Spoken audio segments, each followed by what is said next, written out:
So, um, we just crossed 100,000 subscribers in this channel. We just got into 6 digits, and it's a lot. And I wanted to take time in this video, and you can tell by the way I'm talking that it's difficult for me to express myself right now because there's a lot of emotions, but I want to take time in this video to go through memory lane so you guys can understand some of the things that happened behind the scenes while I was building this channel for the last 5 or 6 years, because you don't know how many times I actually thought about closing shop and just giving up. Also, how many times I had these highs that was super high and made me believe in this and made me continue doing this.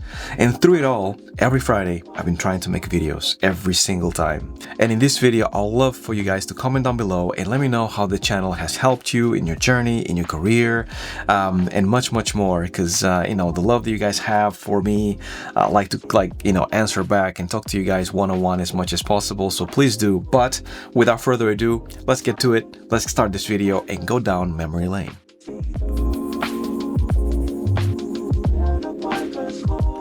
All right, welcome to another video, 100K special edition of this video, and super happy to be here because it has definitely been a long time coming. I was not expecting to get here.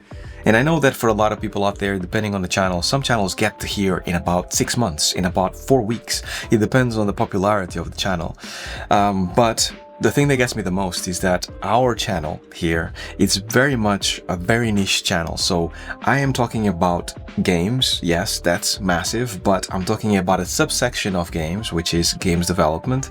And then within that subsection, I'm talking about something else, which is animation and games development. And for the most part, it's been working really well, and you guys have been loving it. And there's been so many milestones.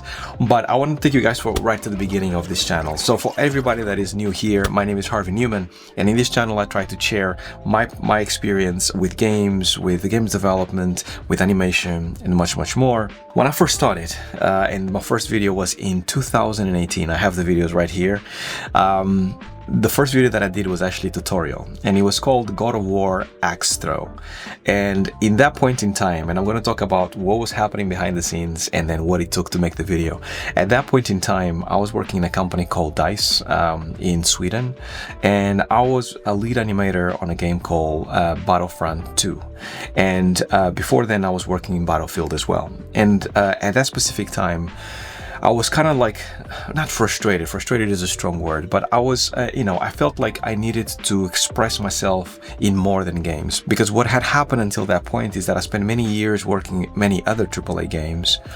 And I got to a point in my career, maybe it was midlife crisis, even though I was like 35 at that point or something, that I thought, is this it? Is this all it takes for me to actually become a successful person? Do I have more to give? And it became a crucial question for me. I was like, can I do more? What can I do? And I thought about sharing my knowledge, because at some point in time, through reading a lot of books, I realized that there's no better teacher to yourself than teaching others on how to do things. And if you can do it in a way that is actually very easy to understand, then perhaps you know it really well in your mind. But that first video took about 6 months to make. And this is because I would do it, and then I would do it again, and I'd do it, and I'd do it again. And I went into many details about animation and technicalities and all that stuff. And I showed it to my wife, even though she was really excited, bless her. She basically watched about 5 minutes of it, and she said, well, looks great, but I don't understand anything you're saying. I'm sure it's going to be very impressive for your animator friends, but I don't get what you're trying to say. And it was actually like a light bulb moment, even though I was not super happy, and she felt really bad about saying it because she's very honest with me. I was not happy, but at the same time it was a light bulb moment. And the reason why is because I realized that I had to make content that was easy enough for not just the animation community to understand it, but anybody from outside of the animation community should be able to understand these things if they're coming in fresh, right? Like they're just interested in animation maybe. So then eventually we got it, and 6 months went past and I published it. And I remember I was incredibly nervous. It was like I just felt like the whole world was going to see this, and they're going to judge me, and the animation community was going to judge me, and it was going to be horrible. The reality was that about 5 people watched it. So that was my first video. big ups and downs, lots of stuff going on. And then basically, as we went through the videos, I went back to tutorials because I realized that was my biggest video, which at that point probably had about 100 views or something. So I did a first-person animation tutorial, and that was really cool because I feel like this is my second biggest video till this day, I think. And I think it taught a lot of people on how to actually do first-person animation, and I think it taught a lot of people as well on how to love first-person animation. And I've had quite a few animators come to me to say that they started their career in first-person animation and stuff, or in animation in general in games because of that video, or they learned a lot from it, or I love first-person animation because of your video. And that's really special to me. However, like, I never realized until after the comments coming through that when I was actually doing reference, which is what we do in animation, I'm actually aiming the gun all kinds of places, and it was actually in this dice building that at the top there's like a big glass box, and it looks from the video, if you actually watch it mute, that I'm pointing the gun at a bunch of neighbors and people around. Didn't occur to me. I put it in the edit. It just came to me afterwards, and it was actually quite funny. So that was really cool to see. Now, fast forwarding to about a year after doing a bunch of tutorials, after talking about like some technical stuff in animation, I decided to make a video that was called The Reality of Being an Animator. And that video specifically happened because I was frustrated with like some aspects of animation at that point.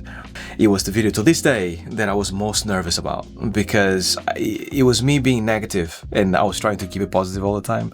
It was me being negative about some of the aspects of animation, and that if you are an animator, you have to accept these facts because this comes with a job. And I published it, and I remember I didn't really even look at the stats or anything for about 2 weeks after or something, because I didn't want to kind of like see the comments, because I was like, there's going to be lots of bad comments and stuff.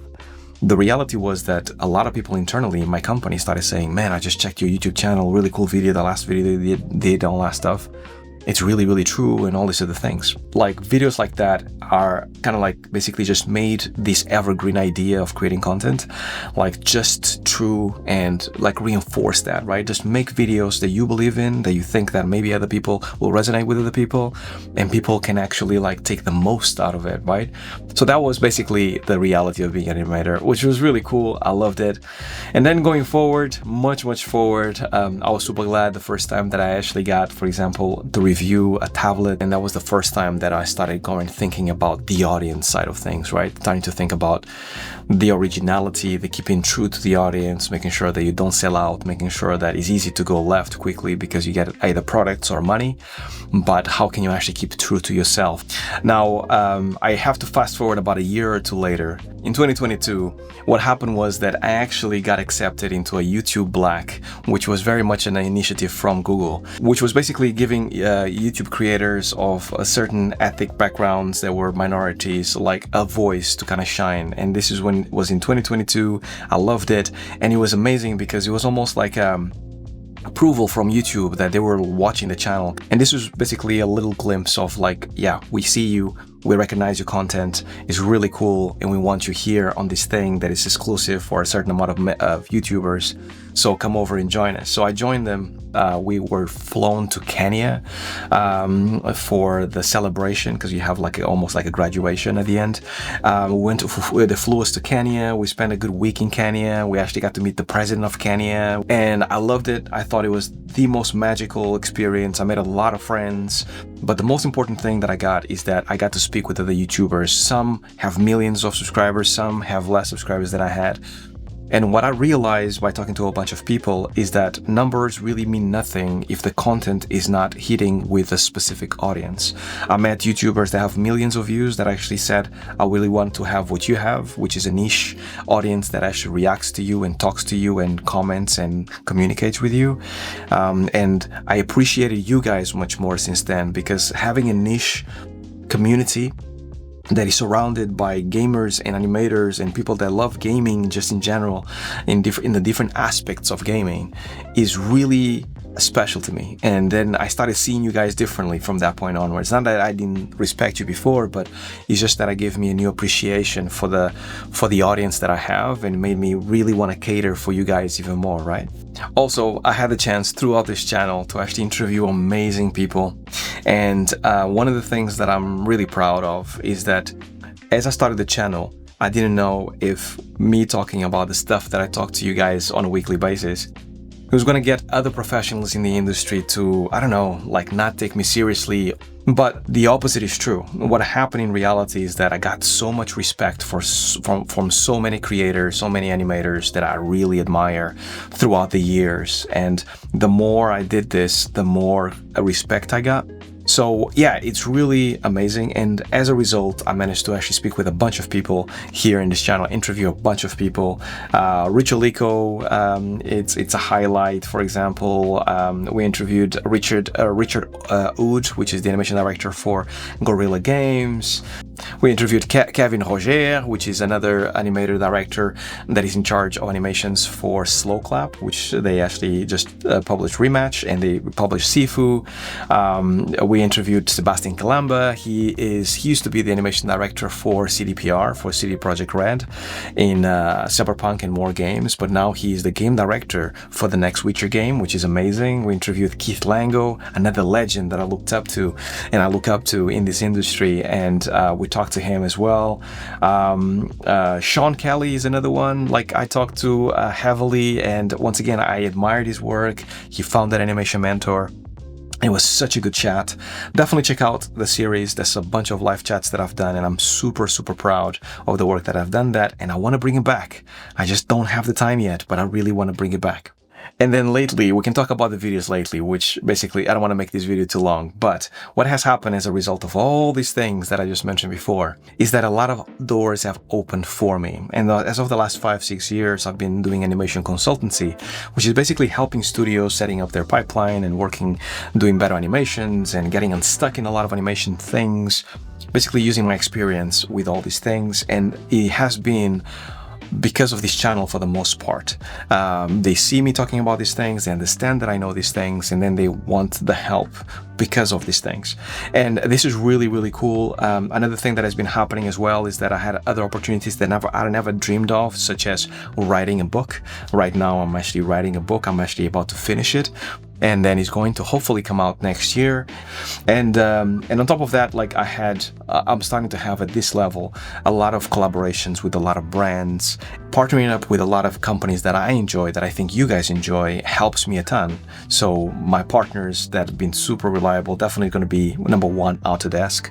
But I partner with other companies as well. So Anthros is the chair company that I actually been talking about for a few videos. They've been absolutely amazing. There's been quite a few more that have been amazing. Because what I would like ideally is to make sure that we have money incoming on this channel at a constant rate that allows me to basically pay up for all the years that I've been doing the work. But also, I have an editor, Connor. Shout out to Connor. He's been amazing for many years now, and it's been amazing to work with him. But he costs money, the gear costs money, my time, all of these things. I'm kind of hoping that at some point we get to a place that we have enough income. But most importantly, because those things have been limiting, I've been also kind of like, thankful to actually have created a course last year in August that has been really successful, and it has many students now, and people have been enjoying it a lot. And as a result, that has kind of offset some of those costs, which is great. So 2 more things. Proxima and Rekindled. Proxima has been my baby, like the games company that I founded, and we've been working slowly behind the scenes to build this game called Warship Jolly Roger. This YouTube channel once again brought me the visibility that I was managed to actually kind of like get a lot of developers and people excited. He also offered me a vehicle to basically be able to promote the game, which is great. So like really cool, and you guys have been loving it, and a lot of our wish lists come from you guys, so I really appreciate it. And the second one is Rekindled. I joined Rekindled because after so many years of being a director and helping companies, I realized that teaming up with others so we can have animators and tech animators and other people helps everybody, right? But as a vehicle as well to bring people on board of this company, to work in cool projects and basically do the best animations possible and have fun. And Rekindle is definitely have been that place, and I've been there for about three months now. And like the vibe and the positivity and the personality of everybody, it fits perfectly with what I believe in. It fits perfectly with most of you actually believe in. And I think it's basically we're trying to make it a new dawn of animation where you can actually bring people and have fun, but at the same time work on cool projects. Because I think the games industry, unfortunately, especially with AAA, it got to a point that where the fun kind of like it was drying up, unfortunately. And as a result, I feel like most people that work in the industry, they are getting good paychecks and they are working in games that look really good on their resume. And that was definitely my case in a lot of studios. So if it happened to me, most likely happens to others. And I think that Rekindle can become that vehicle that people are happy doing the work that they're doing and they are working on cool projects as well. And I think that's a massive, like great marriage for people to actually work on something and have longevity and also wanting to continue working on it. So it doesn't feel like the industry is just bad. So I want to change that narrative. And I'm kind of hoping that Rekindle slowly becomes that vehicle for all of us to get together and work. Now, this is a long enough video, but if you're here with me still, I'll appreciate 100% for you guys to actually drop a comment down below and let me know your experience of the channel while I've been doing this content. Also, I want to make a big celebration of 100K. I wanted to do it next week, but unfortunately I'm going to have to postpone it due to work. But keep it tuned because it's going to be a whole week of streaming and a bunch of stuff. It's going to be awesome and we're going to have great guests as well. But yeah, drop a comment, give it a like, subscribe if you haven't, if you're watching this for the first time. For sure, it helps me a ton. Hopefully we can make this channel like a massive YouTube channel so other people can actually see it, learn from it, and much more. Until the next video, stay well, stay safe, peace. If you enjoyed the video or found it helpful, go ahead and hit the like button. If you super enjoyed it, leave a super thanks. It's like leaving a little tip and it directly supports the channel. If you haven't already, subscribe and turn on post notifications so you can continue to see my videos and get your weekly dose of better.